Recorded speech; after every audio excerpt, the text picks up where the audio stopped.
The cursed girl in chains. She sat in a rusted cage at the edge of the alien market, her knees pulled close to her chest, her skin dull and cracked from the cold winds that blew across the trading post. Her long white hair was tangled, her violet eyes watched the crowd with no hope left inside them. Every time someone passed by, they glanced at her with fear and disgust. No one came near her, not even the slave traders who usually shouted loudly to sell their goods. But for her, they stayed silent. She was different. She was cursed. Whispers moved from one stall to another. That girl burned skin. They said her touch is death. She brings bad luck. Even her own species had abandoned her. She had been dragged from city to city, sold and returned over and over again. Some tried to hurt her, others tested her powers, but all failed and all paid the price. Their hands burned, their skin blistered sometimes. Their memories went blank after touching her. Now no one dared go close, not even to feed her. A small drone dropped food near her. Once a day, that was all she had stopped hoping. Long ago, days turned into months, then into years. The sun on this planet never fully set, but even in its light she lived in darkness. Then one day someone different arrived. He was not like the others. His clothes were simple, his bag full of metal scraps and tools. His skin was tanned from the sun, and his face was tired, the kind. He walked past the cages, his eyes searching for something. He was a human, a rare sight. Here most humans stayed away from the outer rim markets, but he was clearly not rich or powerful, just a mechanic maybe. Didn't stop at the first cages. He didn't stare at the dancers or the fighters. He walked past them all. Then he saw her. His eyes locked with hers, and for a moment she forgot to breathe. No one had looked at her like that in years. His brow furrowed, not with fear, but with curiosity. He took a step toward her. The nearest guard spat on the ground. Don't go near that. One human. She's cursed. She melt your bones. The human glanced at the guard, then back at the girl. He didn't stop. Another step, then another. He stood right in front of the cage. She moved back into the corner, her heart pounding. No one came. This close, she could feel her skin start to warm, the power rising. But still he didn't stop. He crouched in front of her. The cage was small, barely enough to sit in.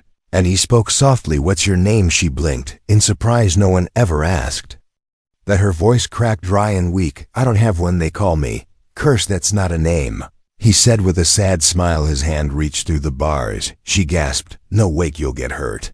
She tried to pull away, but it was too late. His fingers touched her hand. Nothing happened. She stared. Her breath caught. The cage fell silent. The guards stopped laughing. The air grew still. His hand was on hers, and nothing burned. No pain, no fire, just warmth, real warmth. She didn't understand. She had touched hundreds by force, and all screamed. But this human, nothing. He didn't pull back. He didn't flinch. He just looked at her with calm eyes. I'm Eli, he said, and I don't think you're a curse. Felt something she hadn't felt in years. Tears rolled down her cheek. Eli stood up and walked to the trader. How much for her? The trader laughed. Take her. She's useless. A bad sign. We just want her gone. Eli gave a few credits, enough to buy a small tool, and walked back to the cage. He unlocked it himself. She didn't move. She couldn't believe this was happening. Come on, he said gently but firmly. You're free. Now free, she whispered. The word was strange on her tongue, like something she'd forgotten. He held out his hand again and again. She touched him. Still no pain. Her body shook as she stepped out, her legs weak. She expected someone to shout to stop her, but no one did. They all watched in silence. Eli led her away through the market. No chains, no leash, just her following him. She didn't know where he would take her or why he was helping, but for the first time in her life, she felt something more than fear. She felt seen. Asterisk. His hand didn't burn. Leora walked behind Eli, her steps unsure. The dusty ground of the market felt strange beneath her bare feet. She kept glancing around, waiting for someone to stop them, waiting for a guard to drag her back, but no one did. Eyes followed them, but no one dared speak a word. They feared her still, even more now, because they had seen the impossible. A cursed girl touched by a human, and nothing happened. No fire, no screams, no death. Only calm. Lily stopped beside a worn-out transport ship parked on the edge of the market. It looked old, rusty, with broken panels and exposed wires. but it still hummed with life. He opened the side door and waved her inside. She hesitated, her body trembling, not because of fear of him, but because her whole life had been a cage, and now suddenly someone had opened the door and told her she could walk out. Inside the ship was a small living space. Wires hung from the ceiling, a half-fixed control board blinked weakly, and tools were scattered on every surface, but it was clean and warm and smelled of real food. Her stomach growled before she could stop it. Eli heard and gave her a small smile. I don't have much, but I've got food set. She sat on the floor, not because she was told to, but because her legs were too weak to keep standing. Eli handed her a packet of dried meat and a bottle of water. She opened it slowly, afraid it might vanish like a dream the first bite made her eyes sting again. It had been so long since she tasted anything real. He watched her, but didn't ask questions, not yet. After a while she looked at him. Why didn't I burn you? Eli leaned against the wall, his arms crossed. I don't know, maybe because I wasn't afraid, maybe because I didn't mean harm, maybe you're not cursed. Her fingers tightened around the bottle. No one ever said that before. Well, they're wrong, he said. Simply, you're not a weapon, you're a person. What's your name? She lowered her eyes. They called me Curse, but my real name is Leora. That's a beautiful name.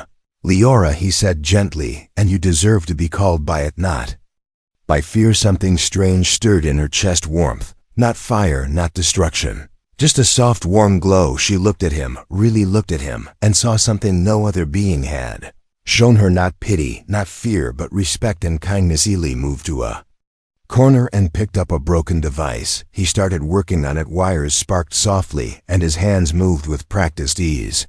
Leora watched him in silence. She didn't understand him. Humans were supposed to be cruel or scared or distant, but he was just calm, like he'd seen worse things than her. After some time she crawled closer, slowly, unsure. He didn't stop her. He passed her a tool. Try holding this wire here, just like that. She did, and again, no fire, no danger, only stillness. She helped him fix the panel, and for the first time in her life, she wasn't being used as a tool or locked away. She was doing something useful, something real. Sun outside began to dim slightly, turning the sky a pale green. Eli stood and stretched. You can sleep here tonight if you want. I'll take the floor. No, she said too quickly. You saved me. I'll sleep on the floor. He shook his head. Not happening. Leora stared at him in silence, then finally nodded slowly. This was new, unfamiliar, but not bad. She curled up on the narrow bed, her body still tense, but less afraid. Eli tossed her a blanket. It smelled of old oil and metal, but it was warm before sleep took her. She whispered, "Thank you." Eli looked at her from the floor beside the wall. You don't need to thank me, Leora. You just needed someone to see you that night. Leora didn't dream of fire or pain or cages. She dreamed of stars and flying ships and warm hands that didn't burn her. And for once she woke up without fear in her chest. But deep outside the ship, someone else had seen her leave the cage. Someone with sharp eyes and sharper intentions. And they were not pleased the girl was supposed to stay forgotten. Hidden, feared. Now she was free, and they would not allow that for long. She told him her real name. The next morning, light poured through the ship's dusty window panels. Leora opened her eyes slowly, her body still tense out of habit. But there was no pain, no chain, no cage. The blanket was still on her, and Eli was sitting across from her, working again, his hair messy, his shirt stained with grease, but his presence calm and steady, like a small sun that never burned. Too bright, just enough to keep the dark away. She sat up carefully. Eli glanced at her. Morning, he said, with a smile. Sleep, okay? She nodded, unsure how to answer, her voice still raw from silence. Yes, thank you again. Handed her a warm drink in a metal cup, not sweet, not bitter, but real. She took a sip and felt the warmth spread down her throat. It reminded her of something long ago, before the fear, before the whispers, a time when she was still called by her name. Do you want to help me again? He asked, pointing to the open circuit panel. The wires still looked like a wild nest, but now she wanted to try again, to feel useful, to feel something other than broken. She nodded and sat beside him this time. Her hands didn't shake as much. He passed her a tool, and they worked side by side. No questions about the past, no talk of what she had done or what had been done to her, just click sparks and quiet understanding. At one point, he looked at her face. "You have those eyes," he said, "like you've seen stars no one else." As she looked down embarrassed, "Do they scare you? No," he said gently, "they make me wonder what kind of beauty you've survived." No one ever said that to her, not even close, not even kind. Her own people had been the first to throw her into the dark. Her own blood had said she was dangerous, too powerful, too wild, but this human saw her as something else, not a danger, but a mystery, not a weapon, but a story still being written. When the circuit sparked to life, Eli cheered softly and bumped her shoulder. She flinched just a little out of habit, but again nothing burned, and he didn't notice her fear, or maybe he did, and chose not to speak of it. As the sun rose higher, Eli finally turned to her and asked something different, something gentle and impossible. "What do you want to do, Leora?" The question hit her harder than she expected. No one ever asked that before, not the traders, not the guards, not even the scientists who used to run tests on her. They only wanted her to follow orders or stay silent or suffer quietly. But now he was asking her choice. I don't know," she admitted. Her voice small. "Maybe learn how to fix more machines, maybe see what's out there, maybe fly a ship one day." He grinned. "Then you'll be a great mechanic. One day, maybe better than me, already smarter for sure." She smiled for real this time, and the feeling surprised her. It made her chest feel warm and light. She wanted to hold on to it forever. Later, they sat outside the ship on a pile of old cargo boxes, watching the sky ships passed above, leaving trails behind them. She looked up, wondering if one day she could be out there too, among the stars, not hiding, not hunted, just free. Eli leaned back, folding his arms behind his head. "You ever been off-worldly?" "Once," she said quietly, "when they took me from my home. I don't remember the planet's name anymore. It was green, soft blue moons. I miss the moons." He looked at her face as she spoke, and she felt it again. The way his gaze didn't carry fear or curiosity, but something softer, something that made her heart tremble. They sat in silence for a while, until a small sound from behind the crates made Eli stand up quickly. He pulled out a small tool, like a stun stick. "Stay here," he whispered, and moved toward the sound. But Leora could feel it before he even reached it. Her skin prickled. Her breath caught something familiar, something wrong. 3 shadows moved from the back of the market, not traders, not guards, but hunters, ones she knew from long ago.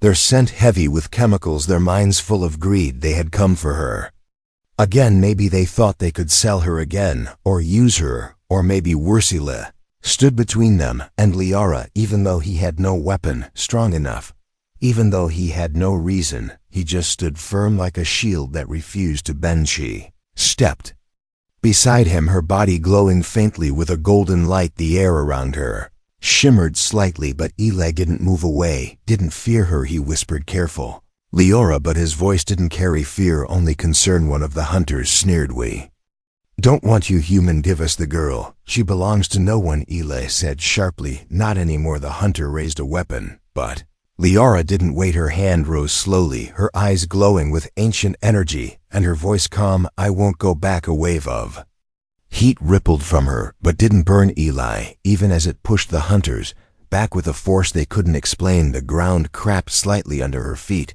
but her eyes stayed on Ayla, steady, calm, full of trust. The hunters ran, shouting curses, but not daring to fight more. As the glow faded, Leora breathed heavily, her knees shaking. Eli caught her before she fell, holding her tightly. "Not scared, just strong. You safe," he whispered. "You're not going anywhere unless you want to." For the first time she believed it, truly believed it. She looked up at him and said softly, "I told you my name. Now I want to know who I am." He smiled. "Then let's find out together." They tried to take her back. The next few days passed quietly inside Ela's ship, filled with soft humming from machines, the smell of oil and metal, and the light clatter of tools against panels.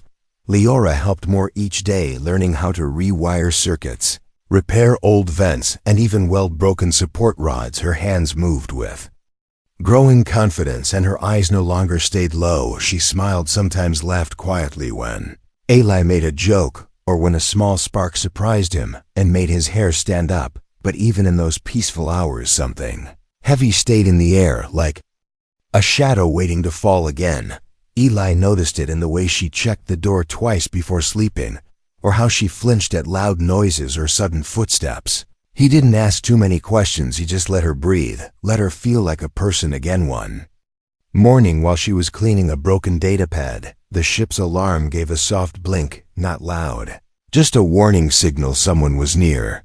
Eli moved to the window and saw 3 figures walking across the dry dust toward them, his jaw clenched. They wore dark cloaks and armor, not from the market, not from any legal trade patrol. These were private collectors, the worst kind. Leora came to his side and stopped when she saw them. Her body froze, her skin already beginning to glow faintly. "They found me," she whispered, voice shaking.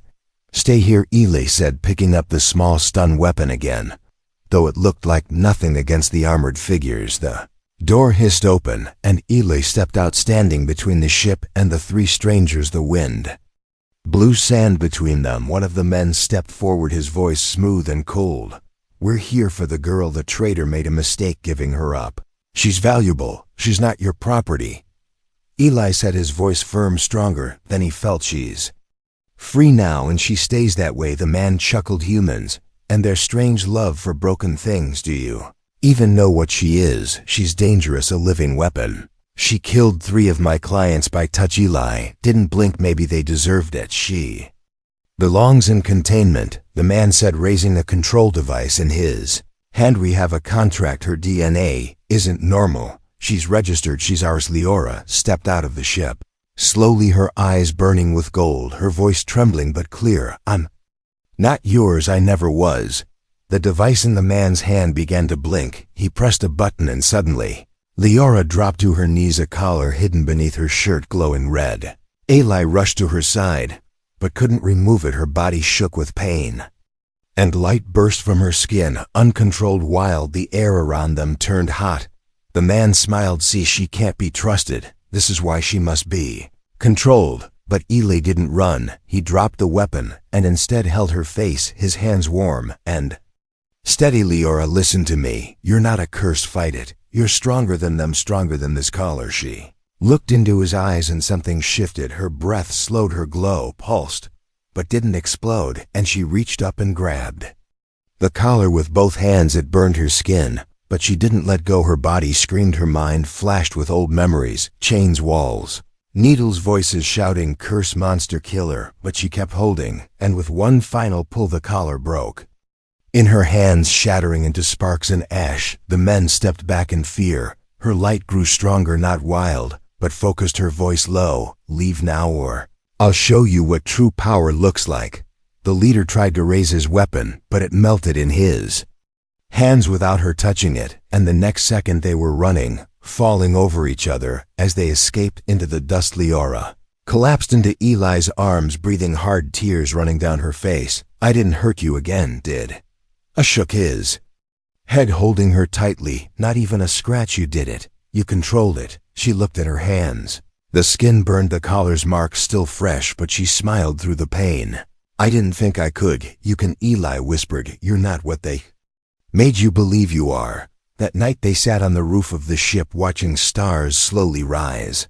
Leora leaned against him, tired, but lighter than ever before. "Do you really think I can learn to control all of it?" "Think you already are," he said softly. "And you're doing it with your heart, not just power." She closed her eyes and let the stars cover her. The sky no longer looked like something far away. Now it looked like a place she could reach, and maybe with Eli beside her she would, but far away. In a dark control room, a screen lit up with her face, data scrolling, warnings. Flashing subject escaped again, active energy levels rising, prepare retrieval team, this time no mistakes. The hidden truth of her powers. The next morning a soft light glowed over the dry hills outside the ship. Leora stood barefoot near a cluster of broken solar panels. Her arms lifted slowly, her eyes closed. She breathed in the air, gently focusing on her heartbeat. She wasn't glowing out of fear anymore. She was trying to listen to herself, to understand the power inside her, not run from it, not hate it, just feel it for what it was. Eli watched from a distance, tools in hand, pretending to work.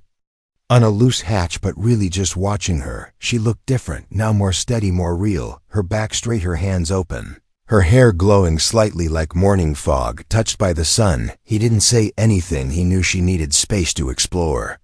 This moment on her own, suddenly, a tiny pulse of golden light moved from her chest to her palms. It danced like fire but didn't burn. The air shimmered around her, and a few loose pebbles floated up into the air. Leora opened her eyes slowly, her breath steady. She looked down at the gentle flicker in her hands and smiled. "I think I understand it now," she said softly, walking back toward the ship. "It's not just pain, it reacts to emotion. When I'm scared, it lashes out, but when I'm calm, it listens." Illy nodded like it's alive. She looked at her palm, nodding too. Or maybe it's just a part of me that never got a chance to grow until now. They worked together again, fixing an old communication panel. Leora learning fast now, her hands steady, her thoughts clearer than before. After a while she spoke again. "I wasn't born like this. I was changed, taken from my home when I was young. They tested on me, filled me with something they called void light." Ali looked up from his wires. "Void light?" Nodded. "They said it was energy from a collapsed star. They found a way to inject it into living bodies, but it was too powerful. Most who got it died. I survived, but changed. I became this." He sat back, frowning. "So they made you into a weapon?" She nodded. "Again, I think they wanted to use me for war, for control. But I ran one night when I realized where I'd become. I escaped, but they always chased me, then sold me, then locked me, then feared me." Liz fists clenched, but he said nothing, only looked at her with quiet respect, not pity, because she never asked for that, only truth and kindness. "You know," he said softly, "you're not the only one who escaped something. I wasn't made in a lab or anything, but I ran too, from people who only saw my hands, not my mind, from a place where I wasn't allowed to dream." She looked at him with wide eyes. "You ran to the stars too?" Smiled a little. "Yeah, I guess I did." That evening the two sat on the roof again, this time with the radio playing soft old Earth music, static breaking through sometimes, but the melody still sweet. Leora leaned against Eli, her head on his shoulder, not heavy, just close, like the closeness of breath or heartbeat do. "You think there are others like me?" she asked, voice soft. "I think there are," Eli said, "and I think you're going to find them and show them they're not alone." She closed her eyes, letting the music carry her thoughts until the stars opened up above them again. But the peace didn't last long. A beep echoed from inside the ship, then another, louder, faster. Eli jumped down and checked the screen. Someone had pinned their location, not from the market, not a trade signal, military code, sharp and cold. Leora joined him, reading the screen, her face pale. "They're coming again, and this time not just to scare us." Eli grabbed his bag, started gathering parts, his voice firm. "We leave tonight. They'll track this ship. We need a new place far from scanners." "Where will we go?" she asked. "Somewhere you can shine, Leora. Somewhere no one will call you a curse again." She nodded and helped him pack, even as fear stirred again in her chest.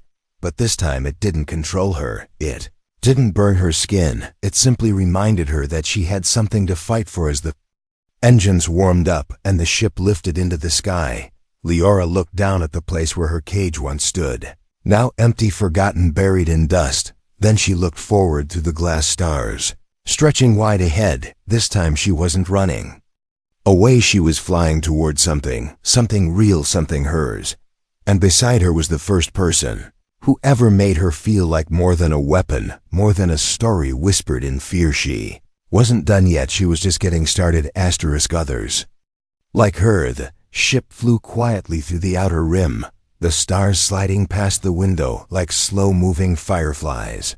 Leora sat in the co-pilot seat, her eyes watching the navigation screen, while Eli adjusted the power levels of the old engine. They hadn't spoken much since they left the trade post, both of them lost in thoughts, the weight of the recent attack still fresh, but also something deeper was growing, something unspoken between them, stronger than fear, gentler than silence. They had traveled for hours when the signal appeared on the scanner, a weak energy signature coming from a nearby moon. Eli frowned. "That's not a normal beacon. Looks like an old survival signal. Could be a trap, could be someone in trouble." Leora leaned closer, her fingers hovering over the screen. "I recognize that frequency. It's similar to the one used in the lab.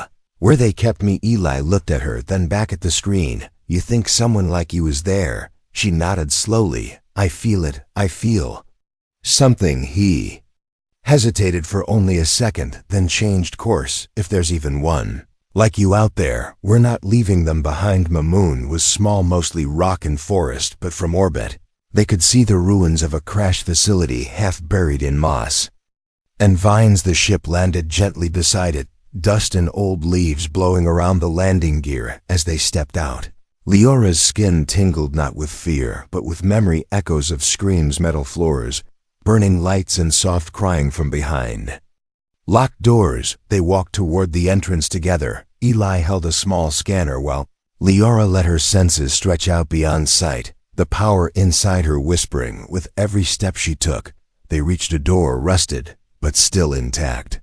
Leora touched it, and the metal shifted, her energy responding to whatever was still left inside. The locks open with a low groan inside. The air was cold, still untouched for years. The walls covered in strange symbols and broken lights. But then a sound echoed from the shadows, a soft whimper, not an animal, not a machine, but a child's voice crying. Eli moved fast, light in hand, as they turned the corner and found her a small alien girl crouched behind a crate, her skin pale, her arms wrapped around her knees shaking. When she looked up, her eyes glowed faint gold, like Leora's. Girl flinched when Eli stepped closer, but then she saw Leora, and her breath caught, not in fear, but in recognition. Leora knelt slowly, holding out her hand. It's okay. I'm like you. We're not here to hurt you. Girl stared for a long moment, then reached out and touched Leora's hand, her body glowing slightly, but not with fear, with relief. Her voice barely above a whisper. They said I was broken. They left me. Leora pulled her into a hug, warm, strong, real. You're not broken. You're not alone anymore. Eli looked around and saw more signs: old beds, ruined containment pods, records of experiments done on others like Leora, like this child. Maybe there were more, maybe scattered across the stars. We need to take her, Eli said gently. She can't stay here. Before they could leave, another door creaked open, and two more stepped out, not children, but teenagers. One limping, one quiet, both staring at Leora like she was a myth. You survived, one of them said, his voice shaky. We thought we were the only ones left. Leora's heart broke a little, and healed at the same time. She nodded and said, no more. You're not alone. Not anymore. They left the ruin together, 4 survivors, and 1 human who had no powers, no past like theirs, but something else just as powerful. He had a heart that never turned away. Back on the ship, the kids sat in silence, still afraid, still unsure. But for the first time they weren't locked away. Leora sat with them, telling her story in simple words, not to teach, not to lead, just to share, so they would know someone else had suffered.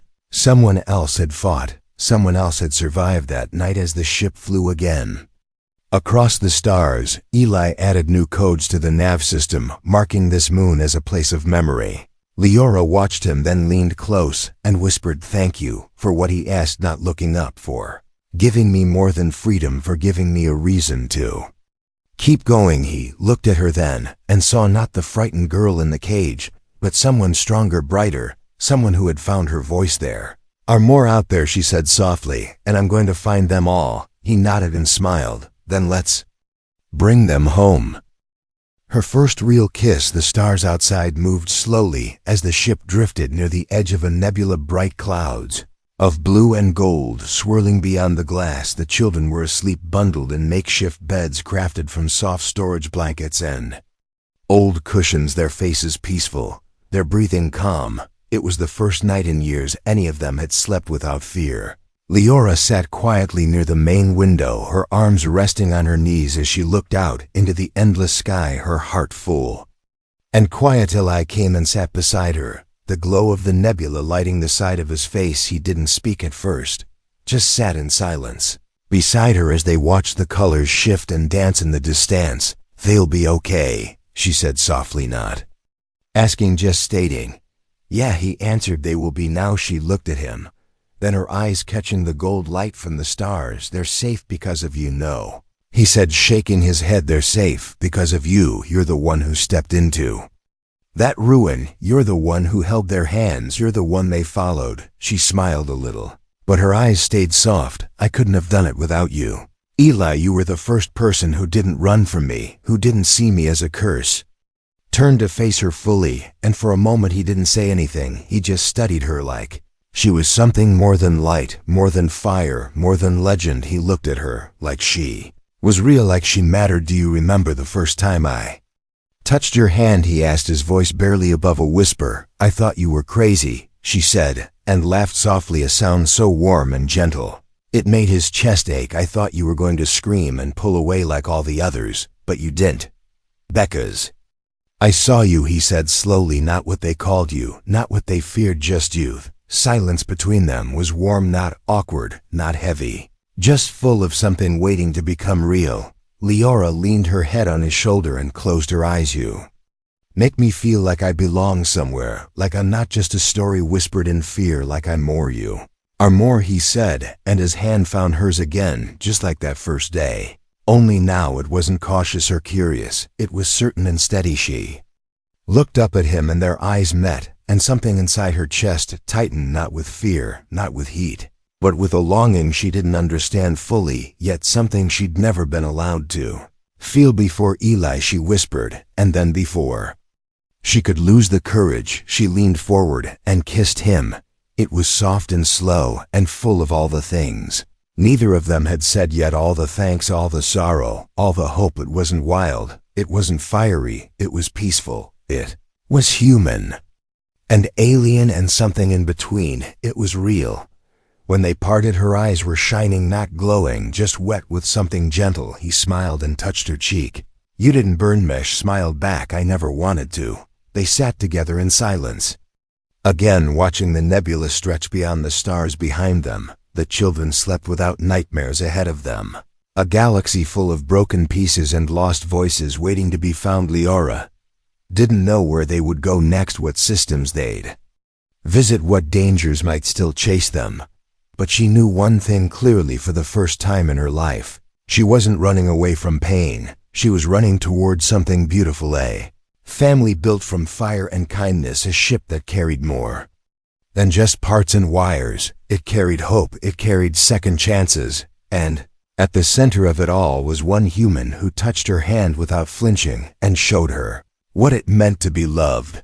She rested her head on his shoulder again and whispered, I'm not afraid anymore. Neither am I, he replied. And the ship flew quietly into the stars, carrying them forward into the kind of story where the girl wasn't cursed, the girl wasn't feared, the girl was free, and she was loved at last.